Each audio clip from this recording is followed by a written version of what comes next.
Hello, I'm Rebecca Craske, and I'd like to talk to you for a few moments about learning from nature, about learning to be more like slime mold. Scientists, human rights groups, Indigenous peoples, young people are telling us clearly we need to do more, to do better and get on with it quickly, to help us get back from the various brinks we find ourselves, ecological collapse, global heating, rising sea levels. Sadly, the list goes on. And they're not wrong. The impacts and harms that people suffer daily are clear, and we know will only escalate. Yet, as a sustainability professional, the more aware I have become, the more that time has passed, the less equipped I have felt, personally, professionally. Equipped to be doing enough in the right way at the right time to help make the change I know we need. I'll be honest, I felt overwhelmed. When would be a good point that we're at good enough and I could stop panicking? What does being the right kind of sustainable look and feel like, personally, professionally, globally? I have no idea, but I genuinely think it's different for each of us. And there's no modern precedent or collective experience that I've been able to fall back on to help me. As psychiatrist Ian McGilchrist says, there is no place of starting. Where we step in is what we find. However, although there is no human collective experience or precedent in modern times, actually, if we look to nature, there are many. The natural world around us is not only our source of life, our source of medicine, innovation. It can also be a metaphor to support our thinking, and for me, to support my doing. I found that I needed to stop trying to assimilate the science, politics, practicalities to envision a sustainable future. I needed to stop striving for change. Instead, I found a simpler, nature-inspired path, still passionately followed, but one of less striving and more being. And the relief has been immense. I am being more like slime mold. Mad perhaps, but let me explain. Slime mold is not a plant or an animal. It's amazing. It's not a fungus, though it sometimes resembles one. Slime mold is a single-celled microscopic blob.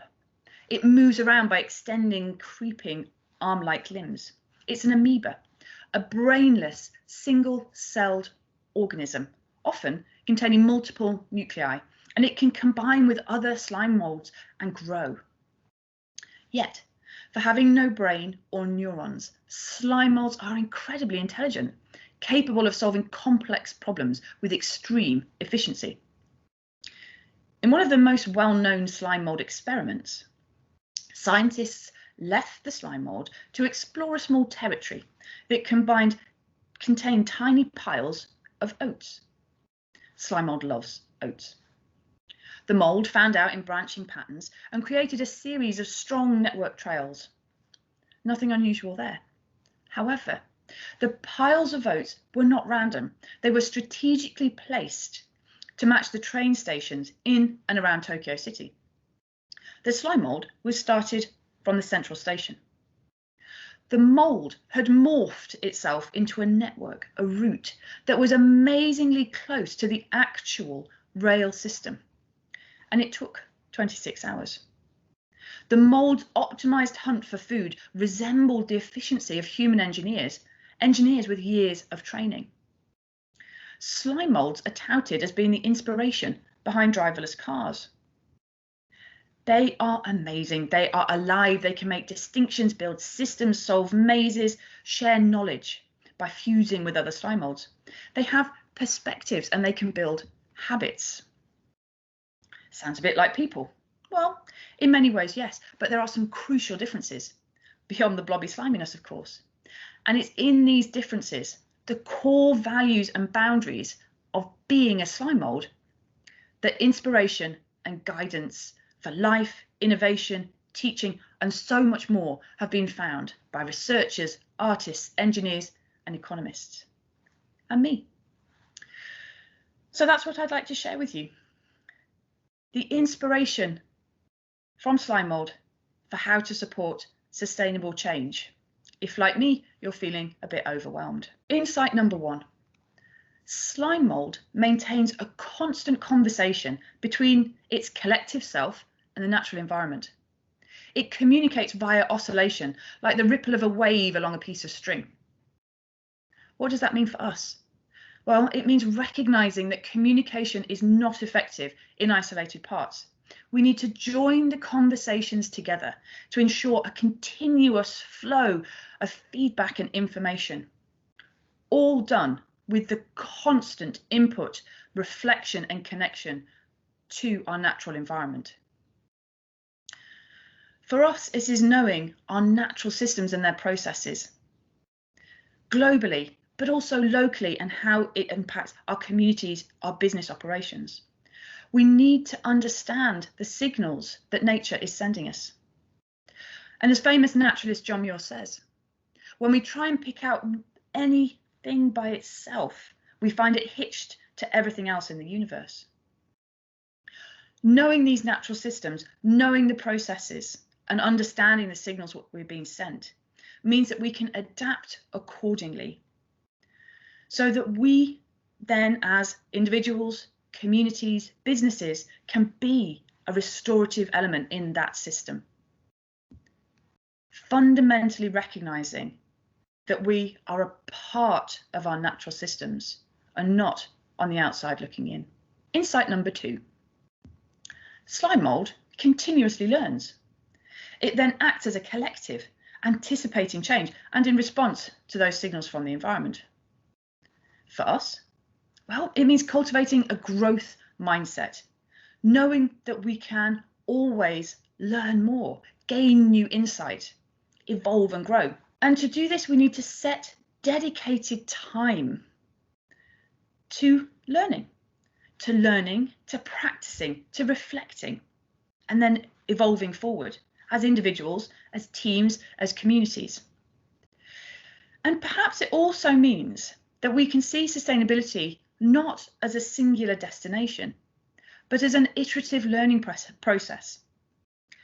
And that as individuals and organisations, it's crucial that we share in this together, that we create and maintain intelligent networks, sharing the learning, sharing the practicing, reflecting and evolving as a whole. And really importantly, where no matter where we're coming from, we're equal partners for change. Insight number 3. In hostile environments, slime molds change state completely, completely. No longer a group of blobs hunting for oats, the slime mold transforms. It transforms into like a slug to make a getaway. The slime mold's not a colony or a swarm, but a multicellular organism working together with differentiated parts and roles, all focusing on survival. For us, it means we need to operate as one entity, collective action for our shared survival, where we all have parts and roles, and it's equitable. And although we're separate individuals and teams, we need a clear shared story, one that we can choose to follow, and one where we all play our part. To help us do this, it's having clear values, clear, simple values that then align into simple actions. Actions that we can then map out into a framework so we know our pathway forward. With clear values, aligned to clear actions, and a framework for action, we know that we're much more successful at achieving any goal. But in this case, it's really important that our personal, professional and organisational values match. So I'd like to ask you, what are your environmental values? And what does this mean for you in practice? As an individual? What are your organisation's environmental values and what do these mean in practice? And do these values and actions match the wider company purpose and vision?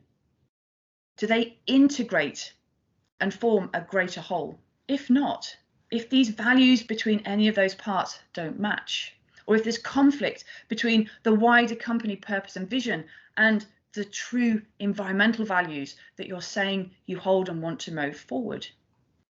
Then, as information scientist Kate Rutter says, you need to choose. You need to choose what you won't give up. But you also need to choose what you will, what you're willing to leave behind to help create this safe and stable future for us all. And then perhaps as importantly as making these choices, it's about sharing them with your teams, with your communities, with your family, and with those around us. So it's being honest about our values in action. And last but not least, the final slime mold insight. Slime molds have found their niche. They are a crucial part of fostering healthy environments. Just as humans are, we each have a niche in sustainable change, each as valid as anyone else's. It's also a case that to manage change, cope with transition, and have active roles in setting the groundwork, we need to create trust. We also need to create time. Make time and trusting spaces. Space and time so that we can share and listen. Listen to each other's stories.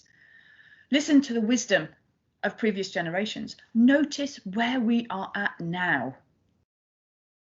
So that together we can be really clear about the future we're working towards. Be really clear about the innovations we want to use. Be really clear about how we're going to communicate. Space and time to communicate, innovate, and slow down. Slowing down so that we can feel into the change. Slow down so that we can really listen. We can really listen and then learn. So, as systems thinker and slime mold advocate John Thackera says, you don't need to make a big change in the world to have a meaningful relationship with it. Just like slime mold, it doesn't need to be reassured that it is going to change the world. It does its thing in a local context with the capacity to thrive by seeking out connections. So I'd like to invite you to be more like slime mold, to cultivate a growth mindset, to work in collaboration, to trust, to listen, learn, and practice. And then share that with others. Authentically communicate to build strong relationships with others, but also to build a strong relationship with the natural world around you. And in doing these things, know and trust that good things will happen. Thank you for listening.